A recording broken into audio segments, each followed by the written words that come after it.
Welcome back. Let's take a look at domain number 1, which deals with incident response. Now, incident response is 12% of the total volume of your exam, but it's going to cover some critical areas, such as how to actually handle an abuse notification that comes from AWS, how to handle any type of exposed keys or a compromised instance, how to verify that you've got an incident response plan that actually includes any of the relevant AWS services, and finally to evaluate the configuration and automation of alerts and automated execution of any remediation for security-related incidents and any emerging issues that can happen from that. Let's take a look at each of these individually and how it might appear in the exam. To begin with, as you talk about security inside AWS, it's important to know there are some clear differences. You need to rethink what incident response actually means.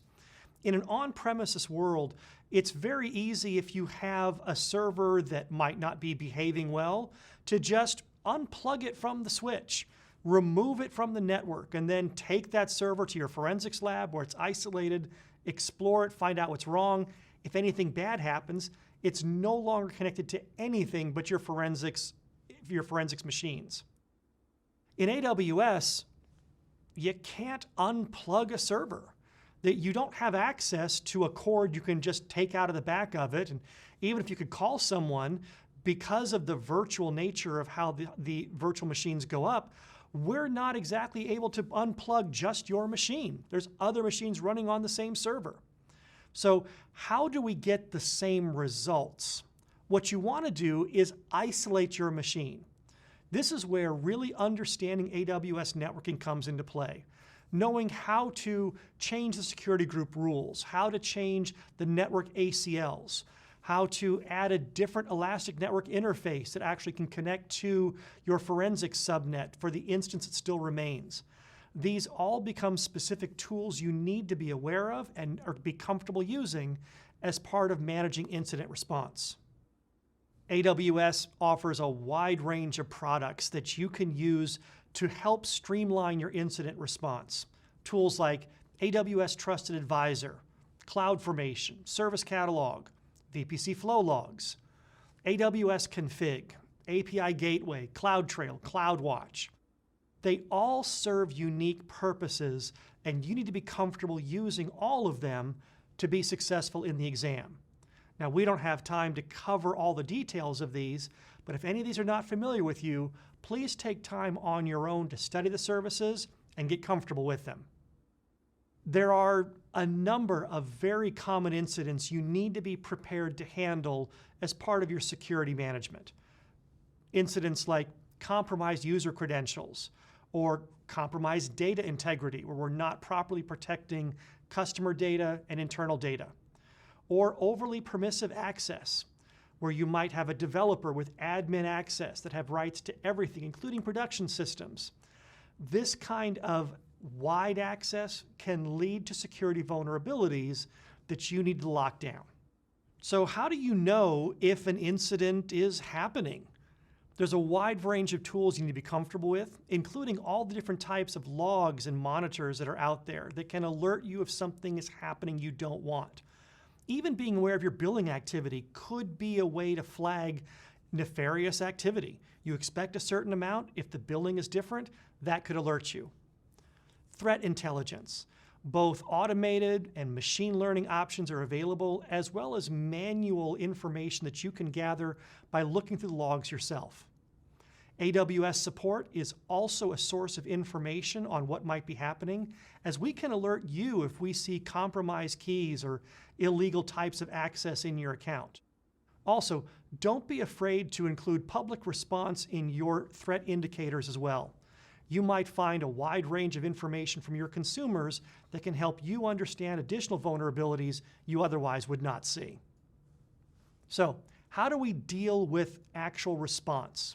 Let's take a look at a compromised instance solution. Again, our goal is similar to what we could do in an on-premises world, where you have a server that's misbehaving and we unplug it from the network. Well, we can't unplug a server inside AWS. Now, if you didn't care about investigation, you could just terminate the instance. And that solves the threat, but it doesn't allow you to do any investigation. So something untrusted happened against web server number 3 here. So the first element we do is we remove it from its auto-scaling group so that it's no longer getting traffic from the Elastic Load Balancer. We eliminate that connection. We change the security group so that no traffic goes in or out of that instance from that network interface. And then, using the forensics tool, we can actually use an Elastic network interface that connects to it from a different subnet. We can take an EBS snapshot of that and use a copy of the volume to create a forensics tool of it. There's a number of different choices we can use to get a better picture of that instance. You need to know all these pieces as part of your exam. What happens if an IAM key gets exposed? This, by the way, unfortunately happens more often than we'd like. Somebody accidentally loads a key that might be attached to a note file that, instead of loading to a private repository, ends up getting published into your public GitHub.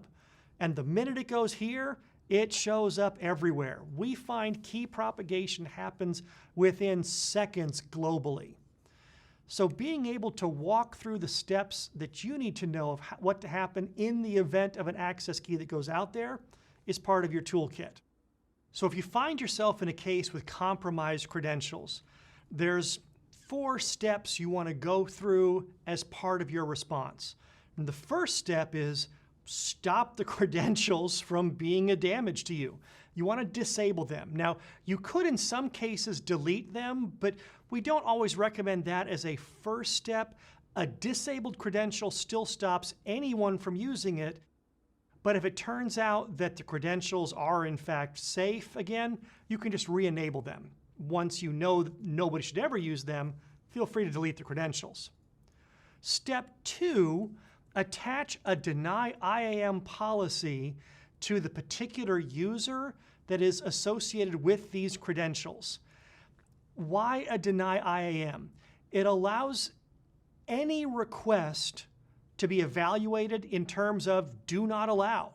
I still have all my other elements there. I can do a review of my processes. I want to revoke any open sessions, but this deny prevents any additional damage from happening. Step 3, which might be concurrent with step number 2, finding out which user in fact they're associated with, also includes a review of the scope of policies. Now, hopefully you've been doing this regularly, but making sure that every user has just enough privileges is part of your job as a security manager. Making sure that you don't have admin access out for every possible individual means if a set of credentials gets exposed, that only those specific APIs could ever be touched in the first place. And then finally, step number 4, go through your CloudTrail logs, go through config to see if there were any real changes that happened while those credentials were exposed. Simply because there was exposure doesn't mean any damage actually happened. CloudTrail will tell you if anything went wrong. And finally, then consider any other IAM keys or credentials that might have been exposed in a similar method to preemptively correct them. Here's another tool to be aware of. We talked about CloudTrail and config. Understanding how to use AWS config is part of knowing the different rules that are available. Now, there's 2 different types of rules, the AWS managed rules and the custom rules. And the managed rules, these are part of a standard library AWS offers to all customers. Rules like, are all of the attached EBS volumes encrypted? Or are any EC2 instances exist that are not part of a VPC? Which, for those of you with legacy accounts, those might still exist. These become a standard set of rules worth going through that all bring up common security vulnerabilities. They don't solve every problem because every business is unique. That's where custom rules come in. If you have your own policy that you want to check for and then enforce, writing your own custom rule is just a Lambda function where you take care of it, you maintain those rules, and config will go and apply those against your architecture. So some examples of AWS config. Well, in this case, we've got an ACL configuration that happened, a change that happened against a particular bucket, that somebody changed that bucket to public. Well, you didn't want the bucket public. Somebody had permissions, maybe they had admin rights, they make that change. AWS config is looking for these changes. It found that the ACL was adjusted, so it sends off an alert because you're looking for that. So that alert goes published out to an SNS topic, and the config rule then triggers a Lambda function that says this bucket should be private. And so even though the SNS can inform any humans that this might have happened, so you can do some post-change analysis, at the same time, Lambda kicks off, sets it back to private. Your problem is solved before the humans even get involved. That's one of the best benefits of config. Guard duty. This is about threat detection. Guard duty collects data from a wide range of sources, such as CloudTrail, the VPC flow logs, and it's continuously monitoring for any type of malicious or unauthorized behavior designed to help you protect your account and your workload. Guard duty regularly provides detailed security alerts right in the console, telling you what it found and what are the possible remediations for these threats. All of that gives you good single point of contact for a wide range of assets.